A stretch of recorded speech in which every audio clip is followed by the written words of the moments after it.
Queridos amigos, sejam bem-vindos a mais um vídeo no canal Poptopia. Eu sou o Daniel e no vídeo de hoje nós vamos falar sobre as leituras da quarentena. Mas como assim, Daniel? Leituras da quarentena? Pois é, hoje faz quase 4 meses que eu estou em home office e dentro de casa você acaba tendo um pouco mais de tempo para fazer suas leituras, pelo menos quem gosta de ler. É claro que houve momentos nesse período que foi muito difícil concentrar por conta de tudo que está acontecendo. A gente também acaba se distraindo muito por conta do celular e grupos de WhatsApp, discussões, vídeos de outros youtubers que a gente segue, uma série de distrações. Até coloquei esse cartazinho de Black Mirror da CCXP do ano passado para fazer uma referência a essa questão. Então, sem mais delongas, o que eu andei lendo nesse período? Fora tudo aquilo que eu já fiz vídeo, eu peguei algumas outras coisas aqui que eu li nesse período e que eu não necessariamente fiz vídeo, fiz review, mas que fizeram parte da minha pilha de leitura, que basicamente foi isso daqui, né? Ainda temos alguns aqui que estão de ladinho. Então, para começar, eu li o mais novo lançamento do Mário Sérgio Cortella, A Diversidade, um livro bem interessante sobre você trabalhar questões sobre diversidade e o cenário da diversidade. Quem gosta aí de temas um pouco mais adultos, um pouco mais atuais, é interessante também. Esse aqui eu já tinha começado antes, mas terminei de ler agora durante a quarentena, é o Escravidão, do Laurentino Gomes. É um livro importantíssimo que conta um pouco da história da escravidão no Brasil. Esse autor, para quem não conhece, é o autor daquela trilogia 1822, 1888, e esse livro aqui também vai ser uma trilogia. Escravidão é o parte 1 da editora Globo, né? Parte 2 está para ser lançada esse ano. Outro livro gigante e sensacional, imperdível, super recomendo, é Duna, de Frank Herbert. Duna, gente, está virando filme, agora em dezembro, está para chegar nos cinemas. Uma super produção hollywoodiana com a participação do Jason Momoa, Oscar Isaac e vários outros. A Mary Jane lá, esqueci o nome dela, ela também está no elenco. O filme vai ser provavelmente muito bem produzido, mas o livro é um marco da ficção científica. O Frank Herbert está aí no mesmo patamar do Tolkien. O Senhor dos Anéis foi lançado em 1954 e em 1964, 10 anos depois, saiu Duna. As propostas são completamente diferentes, uma é ficção científica, outra é fantasia medieval, mas são tão impactantes e revolucionários quanto. Então fica aí a dica, Duna, de Frank Herbert. Esse é o primeiro de pelo menos 6 livros, mas o mais importante e o que vai virar filme com certeza é esse daqui. Outra HQ que eu li nesse período e não vejo muita gente comentar é Capitão América, Náufrago na Dimensão Z. Uma história do Rick Remember com o John Romita Jr. não emplaca, não vai. O capitão ele acaba indo parar num mundo paralelo, onde algumas coisas bizarras acontecem. Ele é obrigado a criar o filho do Arnim Zola como fugitivo no meio de uma comunidade de criaturas estranhas, e depois ele percebe que ele foi infectado por um vírus e o Arnim Zola vive em parte dentro dele. É uma história que tem altos e baixos, não é um novo clássico do Capitão, mas divertiu pra caramba e foge do lugar comum. Vale aí pela curiosidade. Falando em curiosidade, depois de ouvir muita gente falar bem, eu acabei embarcando em Saga, da Devir. Pois é, eu achei o número 1 num sebo, aí depois eu fui atrás do número 2. Brian K. Vaughan e a sensacional artista Fiona Staples elaboraram uma saga que é um pouco de romance, um tanto de comédia, transita pelo drama e fala sobre diversos assuntos como a tolerância, viver em diversidade, a relação do homem com a sua família e com os seus sonhos. Tudo isso e muito mais em 9 volumes. E o porquê que Saga está na minha pilha, e quem me conhece aí nos grupos sabe que eu estou vendendo. Porque é uma série que a Devir tem lançado a preços um tanto caros eu acho muito difícil eu conseguir completar dentro do que normalmente eu costumo gastar de gibi. Então, apesar de ser uma leitura muito boa, muito agradável, eu não vou continuar com Saga, porque já tem pelo menos mais 6 volumes no mercado, sendo que pelo menos 2 estão esgotados, está saindo muito caro, e ainda mais 9 a serem lançados, e faz pelo menos 2 anos que o autor não trabalha na obra, então sem previsão de final. Mas é muito boa.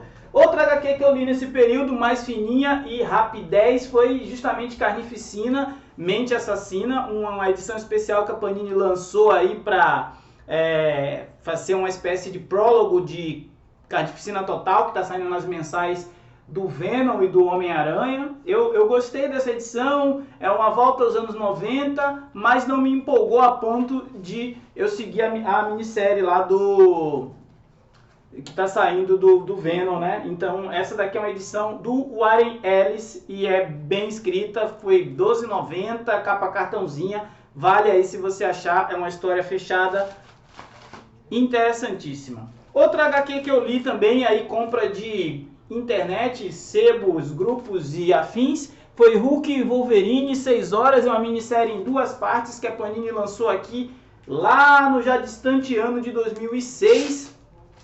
Essa daqui, se eu não me engano, na verdade foi uma troca com meu amigo Augusto, do grupo de trocas lá, o famoso Gizine. É uma HQ bem bacana e mais uma vez coloca o baixinho canadense contra o gigante Esmeralda em uma dessas confusões que eles costumam se meter e brigam, dialogam e resolvem a situação. Muito clichê, mas é Wolverine, eu acabo comprando.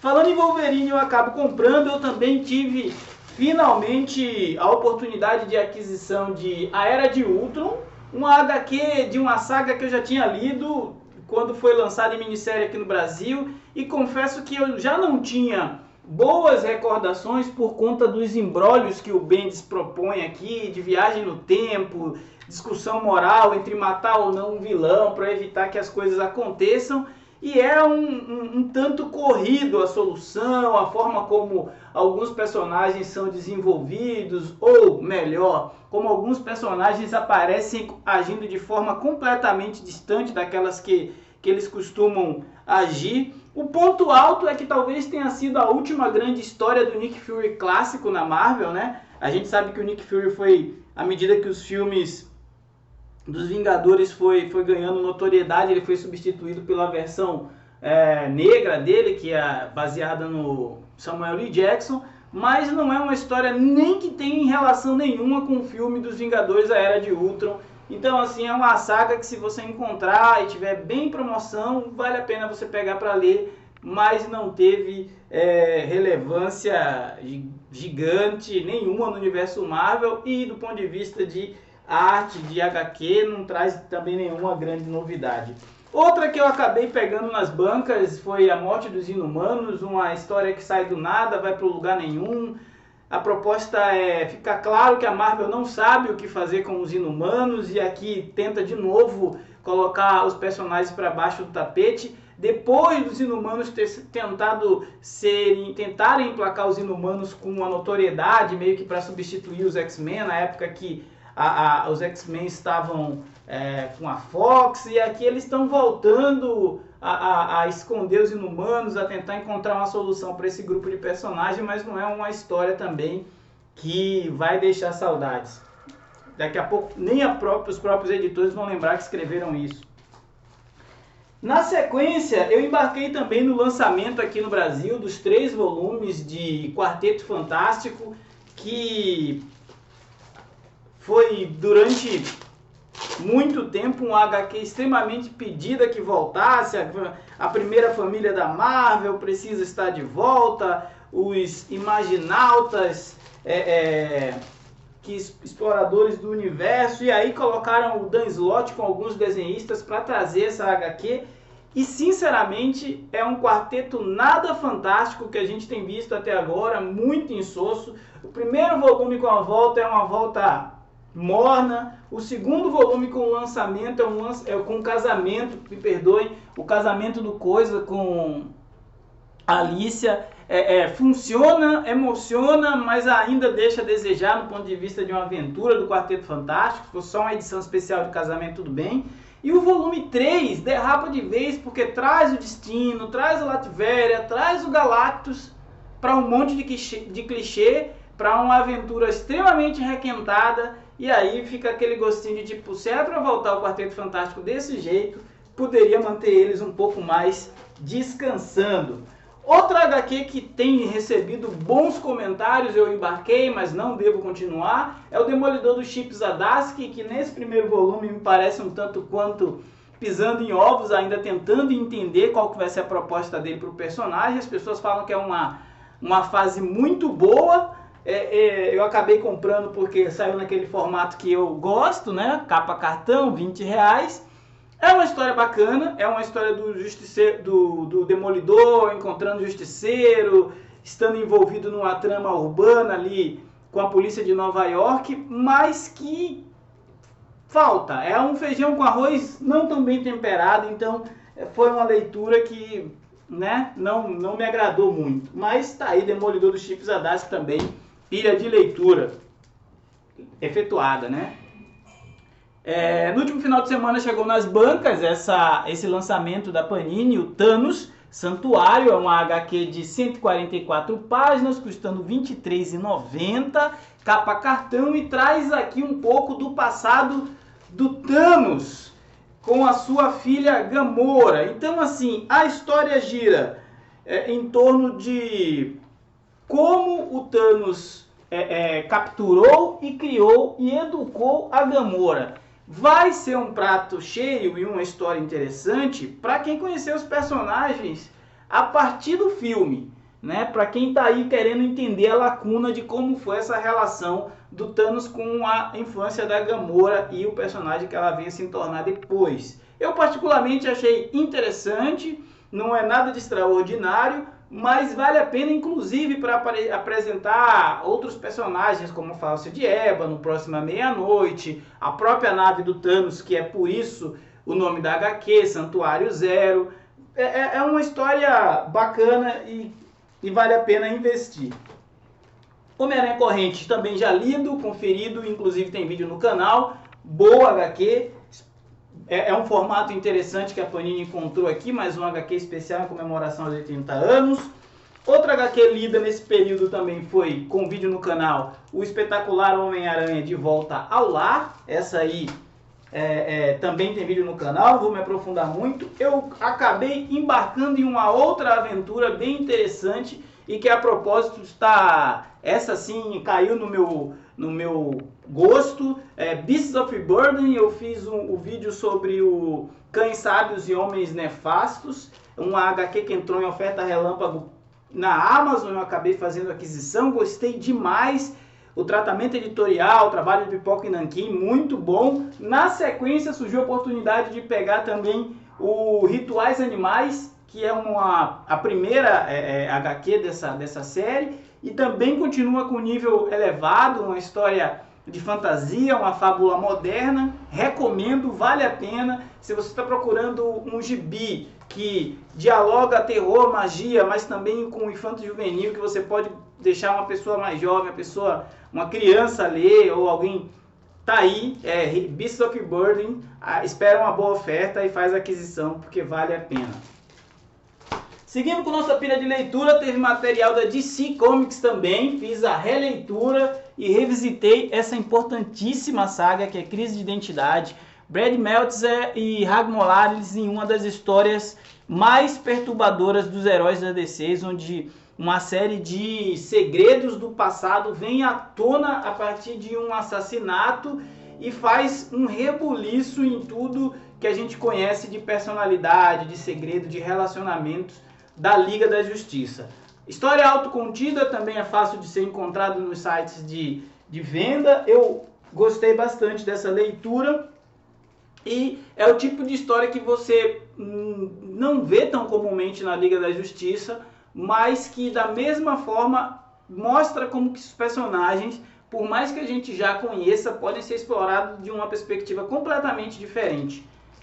Liga da Justiça, crise de identidade, eu acho até que é chover no molhado, todo mundo conhece essa história e todo mundo elogia, é um clássico moderno da DC. Também andei lendo Batwoman do Greg Rucka, cheguei a fazer vídeo também aqui no canal, uma HQ que tem uma arte espetacular, uma diagramação completamente inovadora e também foi uma oportunidade aí de mercado, como dizem os boleiros. A Amazon colocou a R$ 21,90 e eu acabei fazendo essa aquisição. Se você encontrar num preço justo, é uma HQ muito boa. Se você é fã do universo do Batman, não vai se arrepender, porque todos os elementos do Bat-Universo são muito bem explorados aqui, com algumas pitadas de novidade. Para finalizar essa pilha de gibis, eu li também Cascão Temporal, uma homenagem das MSPs ao universo dos colecionadores, ao tio nerd que coleciona HQ. Achei tudo muito bacana. Aliás, das MSPs eu tenho feito...